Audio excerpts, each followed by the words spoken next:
il faut évidemment bien comprendre que lorsque nous parlons de la sainte tradition ou de la tradition apostolique, nous parlons de ce qui vient des apôtres et qui transmet ce que eux-mêmes ont reçu de l'enseignement et de l'exemple de Jésus, ce qu'ils ont appris aussi par l'Esprit Saint, car ils ont été, sur l'expression qu'on va maintenant qu'on va dire bientôt davantage, ils ont été inspirés eux-mêmes par l'Esprit Saint. Ils ont reçu l'Esprit Saint de Jésus, qui leur permet d'une certaine manière de compléter ce que Jésus leur a dit.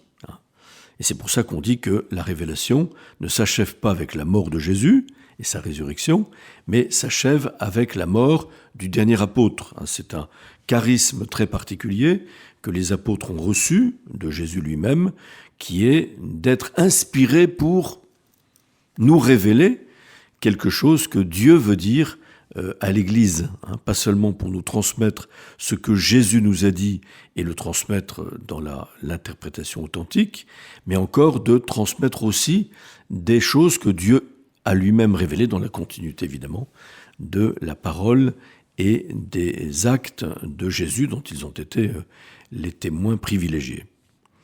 C'est ça qu'on désigne évidemment quand on parle de la sainte tradition ou de la tradition. Il faut distinguer de cette tradition apostolique ou de cette sainte tradition les traditions ecclésiales, qu'elles soient d'ordre théologique, d'ordre disciplinaire, d'ordre liturgique ou même dévotionnel, qui sont nées au cours du temps dans les églises locales et qui sont des formes particulières avec lesquelles la grande tradition reçoit des expressions adaptées aux divers lieux, aux diverses époques où l'Évangile a été annoncé. Maintenant, nous allons nous tourner vers une autre question qui est l'interprétation de l'héritage de la foi. Voyez, qui et comment cette révélation qui est la parole de Dieu qui jaillit du cœur de Dieu et qui s'accomplit dans le Verbe fait chair, la parole faite chair, et qui est consignée par écrit sous l'inspiration divine de l'Esprit Saint, comment cette révélation, dans son double mode de transmission que nous venons de dire, doit-elle être interprétée ? Et donc on dira d'abord que l'héritage sacré, donc cette tradition apostolique et la Sainte Écriture, ce que saint Paul appelle lui-même dans la première épître à Timothée au chapitre 6, verset 20, le depositum fidei en latin, c'est-à-dire le dépôt de la foi, ou l'héritage sacré, quelle que soit l'expression que l'on utilisera, en français ou en latin, contenu dans la Sainte Tradition et dans la Sainte Écriture, a été confié par les apôtres à l'ensemble de l'Église. C'est très important de dire ça. Saint Jean, dans sa première épître, dit même que tous ceux qui appartiennent au Christ n'ont pas besoin qu'on leur enseigne d'une certaine manière, parce qu'ils ont reçu l'Esprit Saint. Ils ont reçu l'Esprit Saint au jour de leur baptême pour accueillir l'héritage sacré, pour accueillir le dépôt de la foi, et en particulier la parole de Dieu dans sa double mode de transmission, non pas comme une parole humaine, comme dit saint Paul aussi dans la première épître aux Thessaloniciens, mais comme ce qu'elle est, c'est-à-dire la parole de Dieu. Pour accueillir cette parole de Dieu, eh bien, il faut l'Esprit Saint, qui est la source de la foi. Et c'est important de préciser que ce dépôt de la foi a été,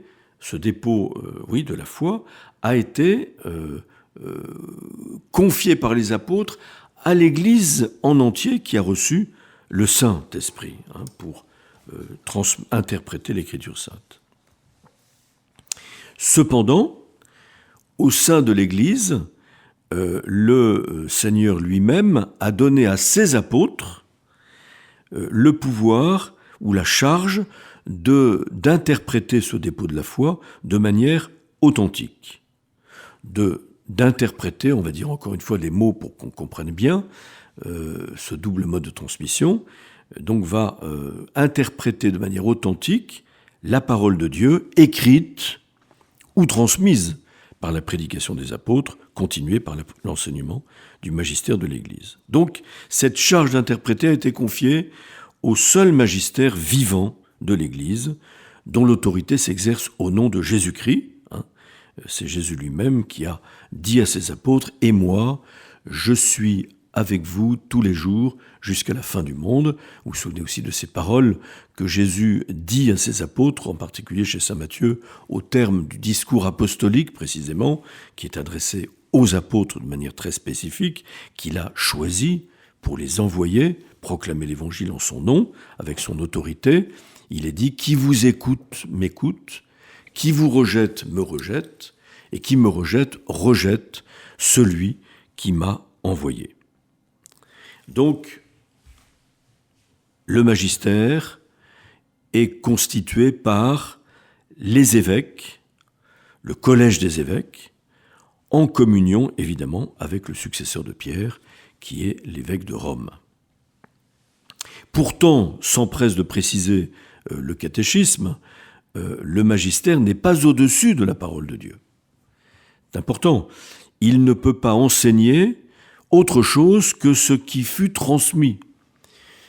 Parce que c'est par mandat de Dieu, avec l'assistance de l'Esprit Saint, qu'il écoute cette parole avec amour, la garde saintement et l'expose aussi avec fidélité, et puise en cet unique dépôt de la foi tout ce qu'il propose à croire comme étant révélé par Dieu. Et je cite ici tout simplement la constitution Dei Verbum du Concile Vatican II au numéro 10. Voyez, le magistère n'est pas au-dessus de la parole de Dieu. Il ne peut rien transmettre que ce qu'il trouve dans la parole de Dieu, sans doute,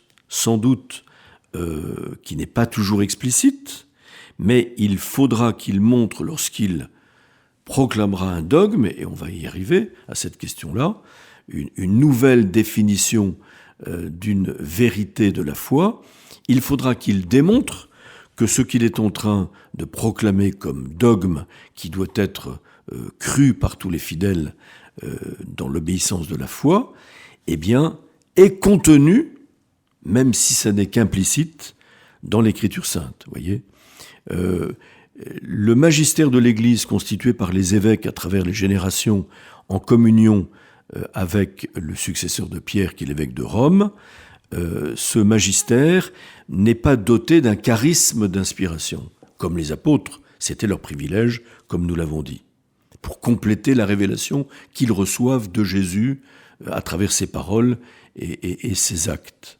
Mais il est doté d'une assistance de l'Esprit Saint. C'est très important ça.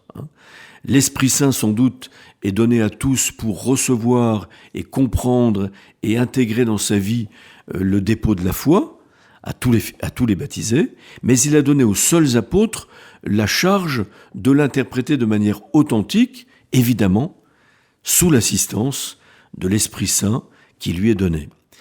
Ce sera très important de bien préciser que le magistère n'est pas au-dessus de la parole de Dieu.